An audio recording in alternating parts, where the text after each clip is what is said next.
लीजिए पेश है एक डरावनी कहानी, द डार्क इनहेरिटेंस, शैतानी विरासत। साल 2004 की बात है। राहुल और सिमरन अपने दो बच्चों 10 साल की आर्यन और 6 साल की पीहू के साथ महाराष्ट्र के एक सुदूर इलाके में स्थित एक पुरानी हवेली में रहने आए। राहुल एक लेखक था और उसे शांति की तलाश थी, जबकि सिमरन को लगा कि शहर के प्रदूषण से दूर ये जगह बच्चों के लिए अच्छी होगी। वो हवेली विक्टोरियन शैली में बनी थी, जिसके चारों ओर घने सागवान के पेड़ थे।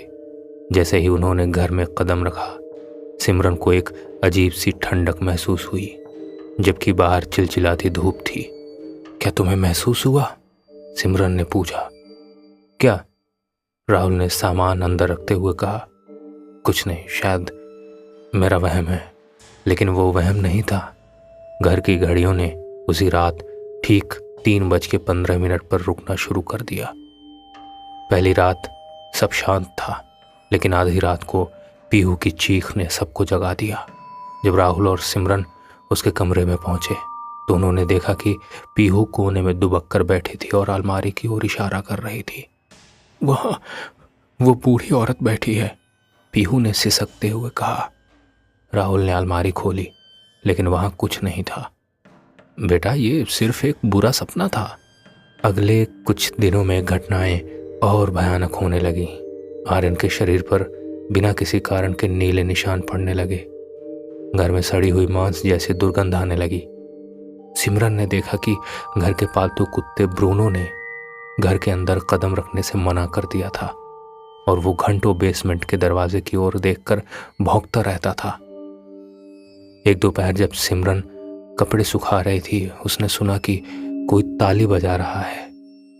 ये खेल था जो वो पीहू के साथ खेलती थी, क्लैप एंड सीक। सिमरन ने ताली बजाई और उसे गलियारे के अंत से 2 तालियों की गूंज सुनाई दी। वो हंसते हुए वहां पहुंची, लेकिन वहां कोई नहीं था। अचानक उसके ठीक पीछे से 2 तालियां बजीं और एक ठंडी आवाज फुसफुसाई। मिल गई। सिमरन ने पीछे मुड़कर देखा तो वहां कोई नहीं था, लेकिन दीवार पर टंगी सारी तस्वीरें जमीन पर गिरकर चकनाचूर हो गई थीं। जब राहुल ने स्थानीय लाइब्रेरी में जाकर उस हवेली के बारे में शोध किया तो उसे जो पता चला उसने उसके रोंगटे खड़े कर दिए। वो घर 1890 में एक महिला का था, जिसका नाम सावित्री देवी था। सावित्री के बारे में मशहूर था कि वो काले जादू का अभ्यास करती थी। उसने अपने ही संतान की बलि दी थी और मरने से पहले इस जमीन को श्राप दिया था कि जो भी यहाँ रहेगा वो उसकी संपत्ति बन जाएगा। उसने खुद को उसी बेसमेंट में फांसी लगा ली थी, जहां अब राहुल का परिवार रह रहा था। मरने का समय था सुबह के 3:15। अब तक स्थिति बेकाबू हो चुकी थी। सिमरन पर एक अदृश्य शक्ति ने हमला किया था, जिससे उसके गले पर उंगलियों के निशान बन गए थे। राहुल ने मदद के लिए फादर डिसूजा और एक पैरानॉर्मल एक्सपर्ट कपल अविनाश और मीरा को बुलाया। अविनाश और मीरा ने घर में आधुनिक उपकरण लगाए। रात के समय जब उन्होंने ईवीपी रिकॉर्डर चालू किया तो उन्हें एक कर्कश आवाज सुनाई दी। वो मेरी है, सब मेरे है। अचानक घर का तापमान 5 डिग्री सेल्सियस तक गिर गया। मीरा, जो एक मीडियम थी, उसको विजन दिखा। उसने देखा कि सावित्री देवी का साया सिमरन के पीछे खड़ा है। वो कोई साधारण भूत नहीं था, वो एक डेमन बन चुका था जो सिमरन के शरीर पर कब्जा करना चाहता था ताकि वो फिर से जीवित दुनिया में तबाही मचा सके। तीसरी रात सबसे भयानक थी। सिमरन का व्यवहार पूरी तरह बदल चुका था।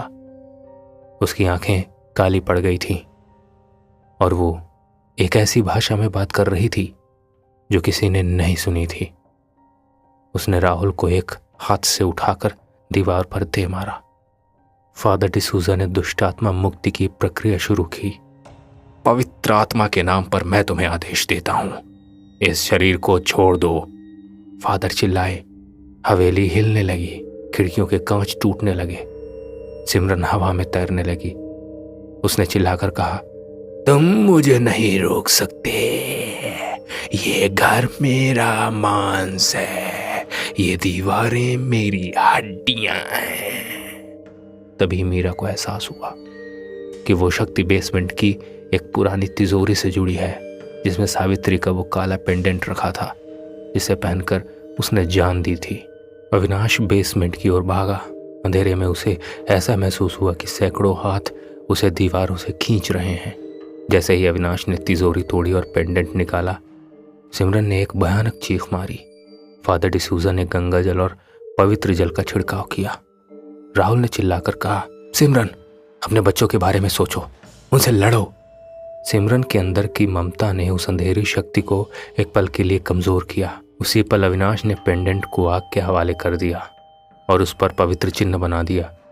एक अंतिम कान फाड़ देने वाली चीख के साथ पूरे घर में एक तेज रोशनी फैली और फिर सब शांत हो गया। सिमरन बेसुध होकर फर्श पर गिर पड़ी। सुबह की पहली किरण के साथ राहुल का परिवार उस घर को हमेशा के लिए छोड़कर निकल गया। उन्होंने पीछे मुड़कर नहीं देखा।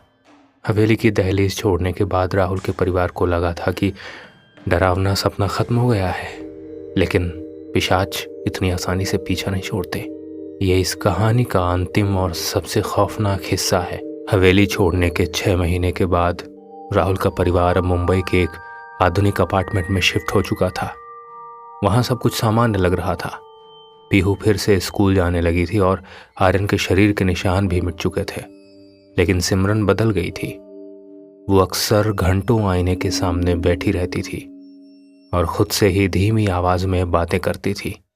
राहुल को लगा कि ये उस सदमे का असर है, लेकिन वो गलत था। पेंडेंट जलाने से सावित्री की आत्मा उस घर से तो आज़ाद हो गई थी, लेकिन वो इंसान के अंदर अपना घर बना चुकी थी। एक रात राहुल अपनी अगली किताब लिख रहा था। अचानक घर की सारी लाइट्स फ्लिकर करने लगी। उसने देखा कि दीवार पर लगा डिजिटल क्लॉक अजीब तरह से व्यवहार कर रहा था। समय तेजी से भाग रहा था और ठीक 3:15 पर आकर रुक गया। तभी उसे किचन से पीहू के रोने की आवाज आई। राहुल वहां भागा तो उसने देखा कि पीहू फर्श पर बैठी थी और उसके सामने सिमरन खड़ी थी। सिमरन का हाथ हवा में था और वो बिना छुए पीहू को ऊपर उठा रही थी। सिमरन, ये तुम क्या कर रही हो? राहुल चिल्लाया। सिमरन धीरे से मुड़ी। उसका चेहरा अब उसकी पत्नी का नहीं था। उसकी खाल लटक रही थी और आंखों की जगह सिर्फ 2 काले गड्ढे थे। उसने एक ऐसी आवाज में बात की जो एक साथ कई औरतों के चीखने जैसी थी। वो पेंडेंट तो सिर्फ एक जरिया था राहुल, असली दरवाजा तो सिमरन का डर था। राहुल ने तुरंत अविनाश यानी पैरानॉर्मल एक्सपर्ट को फोन किया। अविनाश ने फोन उठाते ही कहा, राहुल, घर से बाहर निकलो। मुझे अभी पता चला है कि सावित्री देवी ने मरते वक्त एक रक्त अनुबंध यानी ब्लड पैक्ट किया था। वो सिर्फ एक आत्मा नहीं, एक नरक की प्यादी है। लेकिन देर हो चुकी थी। घर के सारे दरवाजे और खिड़कियां अपने आप बंद हो गए। दीवारों से काला तरल पदार्थ बहने लगा। सिमरन ने अपनी उंगलियों से दीवार पर कुछ कुरेदना शुरू किया। ये सावित्री का वही प्राचीन चिन्ह था। तभी मीरा यानी मीडियम ने दूर बैठे ही अपनी शक्तियों से सिमरन के दिमाग में प्रवेश करने की कोशिश की। मीरा ने मानसिक रूप से राहुल को संदेश दिया, राहुल, सिमरन के अंदर की ममता को जगाओ। वही एकमात्र रास्ता है। सावित्र को शरीर से बाहर निकालने के लिए उसे अपनी स्वेच्छा से उसे छोड़ना होगा। राहुल पीहू और आर्यन को अपने पीछे छुपाकर सिमरन के करीब गया। उसने सिमरन का हाथ पकड़ा जो बर्फ जैसा ठंडा था। सिमरन, याद करो हमारा पहला घर, बच्चों की पहली हंसी। तुम इससे कहीं ज्यादा मजबूत हो सिमरन। इसे अपने बच्चों को मत छीनने दो। सिमरन के शरीर में एक युद्ध छिड़ गया। वो कांपने लगी। उसके मुंह से झाग निकलने लगा। अचानक उसने अपनी आंखें खोली। एक पल के लिए वो फिर से सिमरन थी। राहुल, मुझे मार दो, वो फिर से आ रही है, उसने तड़पते हुए कहा। नहीं सिमरन। राहुल रोने लगा। अचानक सिमरन ने खुद को हवा में उछाल दिया और घर के कांच के टेबल पर जा गिरी। जैसे ही उसका खून फर्श पर गिरा, एक भयानक काला धुआं उसके शरीर से निकला और छत की ओर जाकर गायब हो गया। पूरे अपार्टमेंट में एक ऐसी चीख गूंजी जिसे सुनकर आसपास के लोग भी सहम गए। हॉस्पिटल में सिमरन बच तो गई, लेकिन वो कभी वैसी नहीं रही जैसी पहले थी। वो अब पूरी तरह गूंगी हो चुकी थी। डॉक्टर इसे सदमा कह रहे थे, लेकिन राहुल जानता था कि वो अब भी कुछ देख रही है। 1 साल बाद राहुल ने अपनी पुरानी यादों की एक फोटो एल्बम खोली। उसने देखा कि पीहू की एक पुरानी फोटो में, जो उन्होंने उस हवेली में खिंचवाई थी, खिड़की के पीछे एक धुंधली परछाई दिख रही थी। जब उसने फोटो को गौर से देखा तो उसके हाथ कांपने लगे। परछाई में सावित्री नहीं थी, परछाई में स्वयं राहुल खड़ा था, जिसकी आंखों में वही कालापन था जो सिमरन की आंखों में दिखा था। तभी कमरे का दरवाजा धीरे से खुला। पीहू अंदर आई और राहुल के कान में फुसफुसाया, पापा, क्या हम फिर से लुका छिपी खेलें? अब आपकी बारी है ताली बजाने की।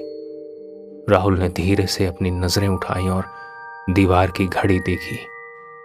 समय था 3:15। दोस्तों, ये रूह कपा देने वाली कहानी आपको कैसी लगी कमेंट बॉक्स में हमें ज़रूर बताइए।